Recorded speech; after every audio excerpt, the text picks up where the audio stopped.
ॐ देवस्य त्वा सवितुः प्रसवेश्विनोर्बाहुभ्यां पूष्णो हस्ताभ्याम् ॐ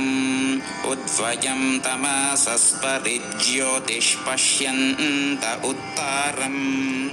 देवं देवत्रा सूर्यमगन्मज्योतिरुत्तमम् ॐ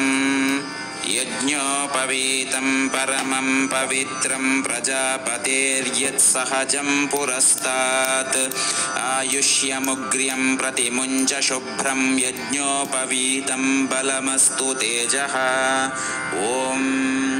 भूर्भुवः स्वाहा तत्सवितुर्वरेण्यं भर्गो देवस्य धीमहि धियो यो नः प्रचोदयात् ॐ